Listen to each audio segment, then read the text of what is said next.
Почитувани мои љубители, добродојдовте во уште едно ново летно издание на емисијата за убавина и здравје Црвило. Ви подготвивме на вистина доста интересни содржини поврзани нормално со летото. Јас ви предлагам да не го менувате каналот. Останете со нас да видите што се ви подготвивме со екипата на Црвило.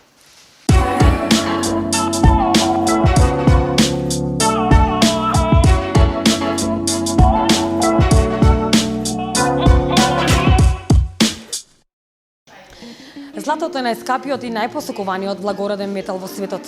Но дали може би сте знаеле дека носењето на златен накит има и голем бенефит за нашето здравје? Слушаме во продолжение. Златото е најскапиот и најпосакуваниот благороден метал во светот. Во старите култури и древни цивилизации тоа се смитало за божествен дар. Некогаш и вредноста на парите се мерела со злато.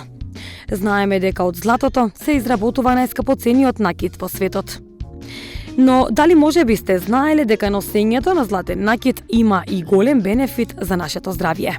Во продолжение слушаме неколку причини заради кои носењето на злато е добро за вас. Златото најпрвен има антибактериски својства. Го забавува трошењето на колагенот и еластинот, а поради тоа в нашата кожа изгледа значително помладо. Златото помага на молекулите со кислород да се транспортираат директно во кожата, со што таа се ревитализира многу побрзо од обично. Помага да се поништи штетната оксидација која настанува со секојдневната изложеност на токсините и загадувачите. Златото помага и при лимфната дренажа и добрата циркулација. Некои познати спа центри своите третмани ги заснуваат на база на злато. Во стариот Рим се правеле разни мелеми за лекување на разни заболувања. И кинеската кралица од познатата династија Чин користела златен валка за масажа на своето лице. Долго време златото било една од важните компоненти во лечењето на ревматски артритис, а пак во старите времења трудниците носеле златни ланчиња околу својот стомак се со цел за позитивни вибрации на својот фетус.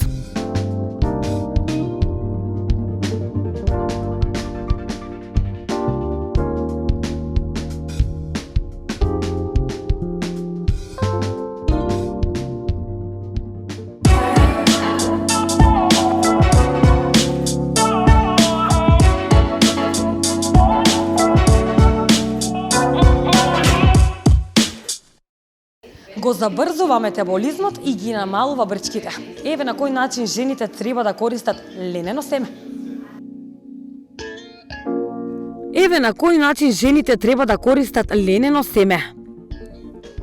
Кога ќе ја преминат 30-та година, жените мора да почнат да внимаваат на своето здравје и на килограмите. Бидејќи метаболизмот значително се забавува, па важно е да се исфрли од исхраната сето тоа што му штети на телото.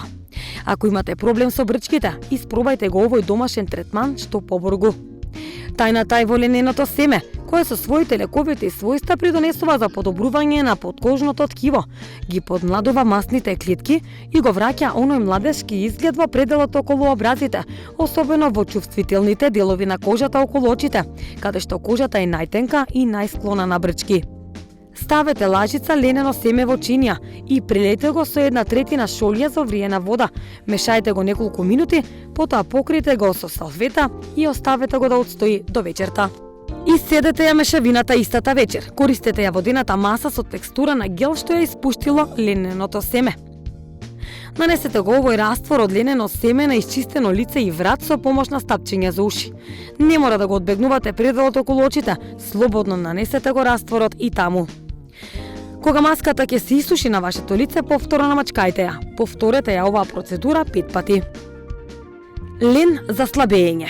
Секое утро прелете едно лажиче ленено семе со малку вода и оставете го до вечерта. Навечер наместо вечера изедете го семето, грицкајте семка по семка. Испете ја и водата во која било потопено лененото семе. При земање лен, немојте да користите индустријски производи, шеќери и бело брашно. Ќе почувствувате комплетна преродба на телото по 2 недели.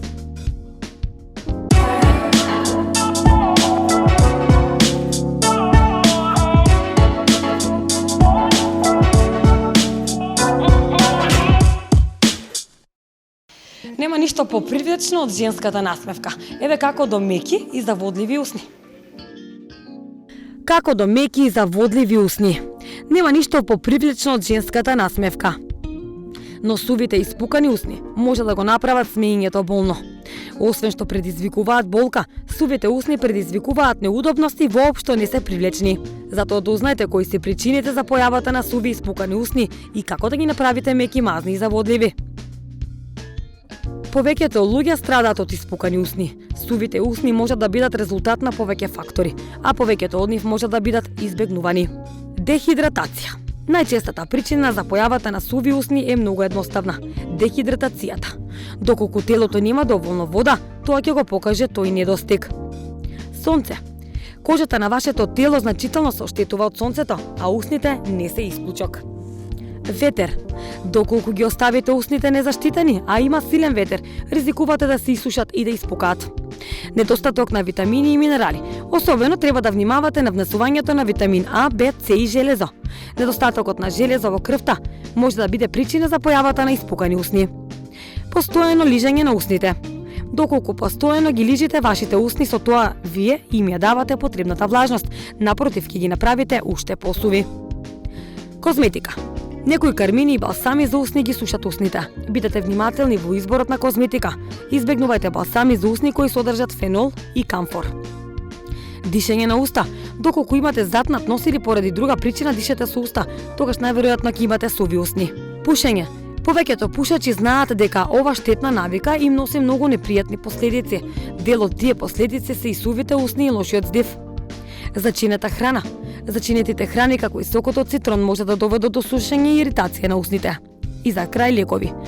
Иако некои лекови не доаѓаат во контакт со усните, може да предизвикаат нивно сушење.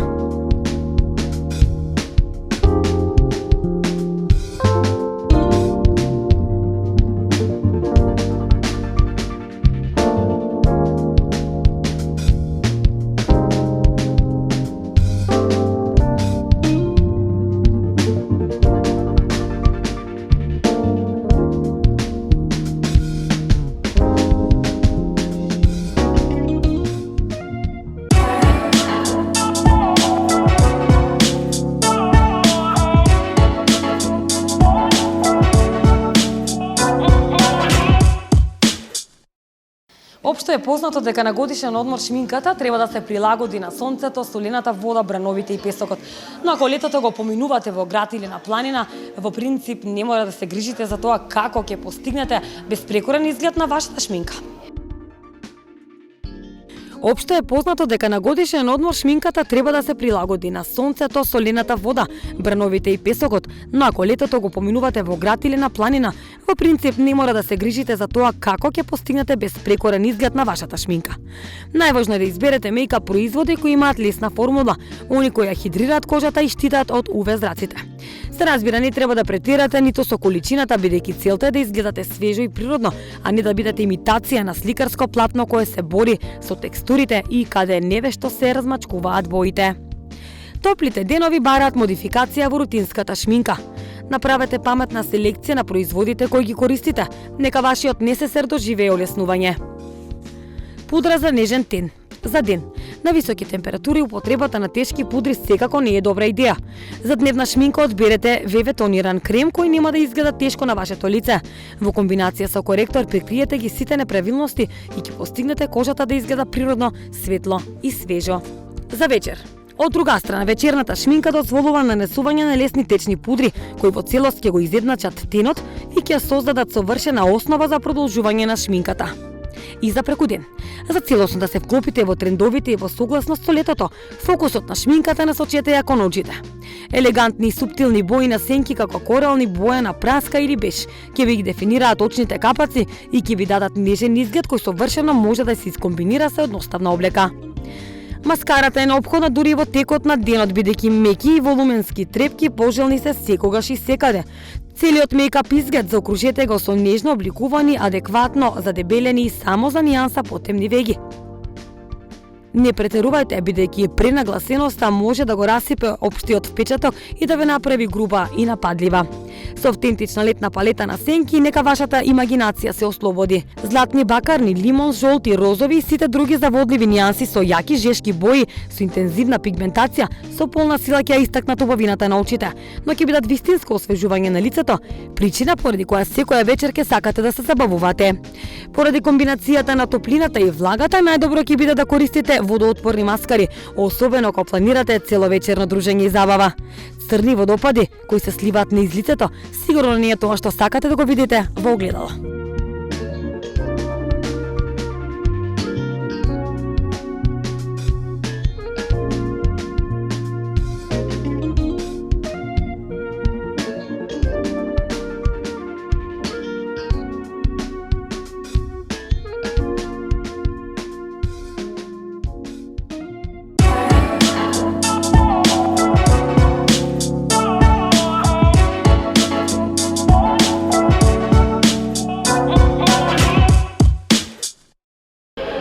Имате проблем, стоп за опаѓањето на косата по корона. Според податоците од Кина, повеќе од 25% од пациентите што се третирани од COVID-19 во болница забележале прекумерно опаѓање на косата 6 месеци по прележаната болест. Покрај регулирањето на нивото на железо и витамин Б, постојат уште неколку важни правила што ќе ви ги вратат густината и квалитетот на вашата коса. Слушаме кои се тие.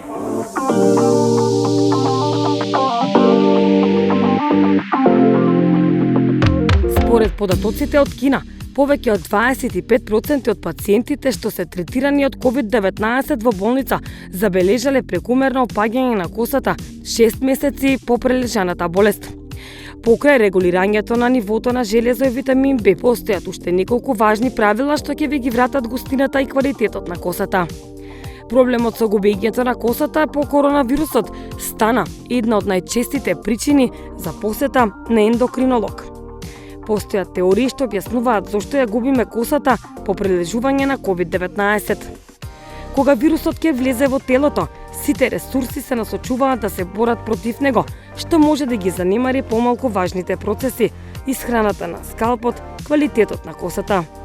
Вирусот со себе носи не само ризик од згручување на крвта, туку и ја нарушува исхраната на ткивата, што може негативно да влијае на растот на косата. Секоја болест, вклучувајќи инфекцијата со коронавирус, предизвикува недостиг од одредени витамини и елементи. Недостигот од железо и витаминот Б е особено опасен. За време на корона никако не може да се исклучи ефектот на стрес. Во овој случај стресот не е поврзан само со болеста, туку и со целата ситуација поврзана со пандемијата. Опаѓањето на косата може да се гледа и како несакано дејство од долготрајната употреба на лекови, како што се одредени антибиотици и кортикостероиди, настанува интоксикација на целиот организам и се нарушуваат основните метаболички процеси. Што да се преземе? Ако сакате да ја помогнете на вашата коса да заздрави од сериозна вирусна болест, тогаш ви препорачуваме да го промените вашиот начин на живот. Променете ја исхраната. Прво, важно е да се претресе исхраната и да се состави балансирано здраво мени. За да подготвите рационално мени, прво мора да го одредите дневното внесување на калории. Според количеството на калории направете мени што вклучува намирници богати со железо, витамин Б и Д, цинк, протеини и есенцијални масни киселини. Не заборавајте да ги исфрлите од исхраната солената, мрсната, пржената, брзата храна и газираните пијалоци, како и индустриските шеќери. Внесувајте непреработени производи чие потекло го знаете. Имунитетот горе, стресот долу. Второ, почнете да го зајакнувате имунитетот и обидете се да ги ограничите стресот и негативните емоции. Работата и животот под стрес играат клучна улога во борбата против опаѓањето на косата. Кога го намалувате нивото на стрес, телото ја регулира хормоналната неравнотежа. Спорт, јога, прошетки на отворено и здрав сон во континуитет ќе ви помогнат да се справите со оваа задача. Многу е важно да си легнете пред 23 часот навечер и да спиете следните 8 часа. Имено во тоа време се произведуваат посебни хормони чија цел е обновување на имунитетот. Правилна нега на косата. Третото правило е нежно обликување на косата и правилна нега. Користете мек чешел за чешлање на косата. Не кинете ги, прамените и полека чешлајте ги. Особено внимателно чешлајте ја влажната коса, бидејќи е многу кршлива. Мијте ја косата најмногу 3 пати неделно и тоа само со нежни шампони.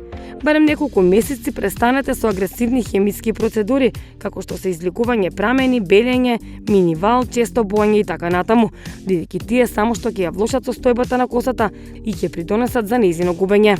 Хидратантните средства ја обновуваат и негуваат оштетената коса и спречуваат понатамошно оштетување. Тоа може да бидат домашни маски или купени хидратантни препарати. Масирајте ја главата. Масажата на главата, доколку се прави редовно, придонесува за подобрување на циркулацијата на крвта и хранливите материи. Опаѓањето на косата значително се намалува доколку кожата се збогатува со хранливи материи за време на масажата на главата. Затоа пред масажата капнете неколку капки рицинусово или бадемово масло на рацете и правете кружни движења со рацете, минимално притискајќи ја кожата. Ова едноставна масажа совршено го стимулира растот на косата. Време е за подстрижување. Ако сте уморни од опаѓање на косата, обидете се да ја скратите косата. Кратката фризура ќе го прикрие оштетувањето на косата.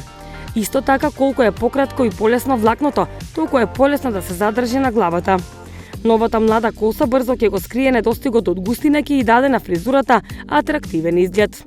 Ако кратка фризура не ви одговара, тогаш има смисла да размислите за брановидна коса.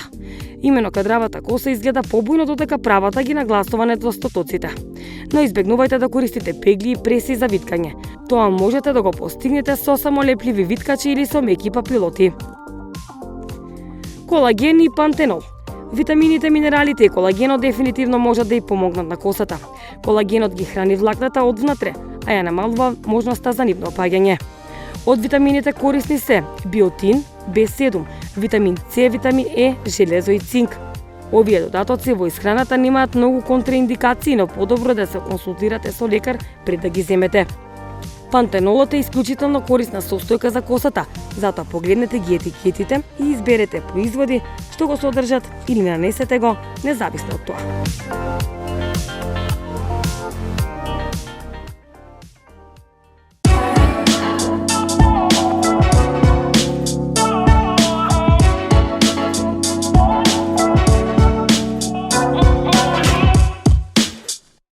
И за крај во ова издание на Црвило, почитувани мои, ќе слушнете што ќе се случи со вашата кожа доколку користите крем за сончење со поминат рок.